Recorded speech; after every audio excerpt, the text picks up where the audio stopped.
ፋይዳ መታወቂያ ዲጂታል ኢኮኖሚን ለመገንባት ትልቅ አቅም ይፈጥራል ላሉ የብሔራዊ መታወቂያ ዋና ዳይሬክተር አቶ ዮዳሄ አርአያ ስላሴ ፋይዳ ለሴቶች ንቅናቄ ማስጀመሪያ መርሃ ግብር ላይ አቶ ዮዳሄ እንዳሉት የዲጂታል መታወቂያ ስርዓቱ ተደራሽ የመሆንና የመታወቅ መብትን የሚያረጋግጥ በመሆኑ ሴቶችም ይህን መብታቸውን እንዲጠቀሙ እድል የሚሰጥ ነው። የዲጂታል መታወቂያ ስርዓቱ ለሴቶች ኢኮኖሚያዊ መብት መረጋገጥ ትልቅ አስተዋጽኦ ያበረክታል ያሉት ደግሞ የሴቶችና ማህበራዊ ጉዳይ ሚኒስትር ደኤታ ሂክማ ከይረዲ ናቸው። የማንነት ማጭበርበርን በማስቀረት በህግ ፊት የመታወቅና ነገሮችን በራስ አቅም ለመከወን ለሴቶች እድል ይሰጣልም ነው ያሉት።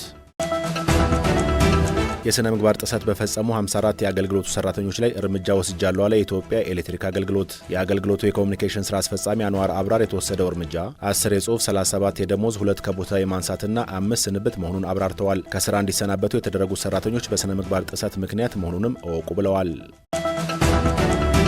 ኢትዮጵያ በስፋት እያከናወነች የምትገኘው የስንዴ ልማት ስራ ለአፍሪካ ምሳሌ የሚሆን ተግባር ነው አሉ የናሚቢያ የግብርና ምክትል ሚኒስትር ሩት ማሳኬ። በኢትዮጵያ በፍጥነት እያደገ የመጣው የስንዴ ምርታማነትን አድንቀው ሌሎች ሀገራትም ተሞክሮ ሊወስዱበት እንደሚገባ አመልክተዋል። ናሚቢያ የበጋ የመስኖ ስንዴ ልማት ኢኒሼቲቮችን እየተገበረች እንደምትገኝ ገልጸው ይህም ከኢትዮጵያ ስንዴ ልማት ሲደመር አፍሪካ በተቀናጀ ጥረት የምግብ ምርታማነትን ማሳደግ እንደምትችል የሚያሳይ መሆኑን ያነሱት ማሳኬ የአፍሪካ ሀገራት በግብርናው ዘርፍ ለሚያጋጥሙ ችግሮች ዘላቂ መፍትሄ ለማበጀት በጋራ መስራት እንዳለባቸው አንስተዋል።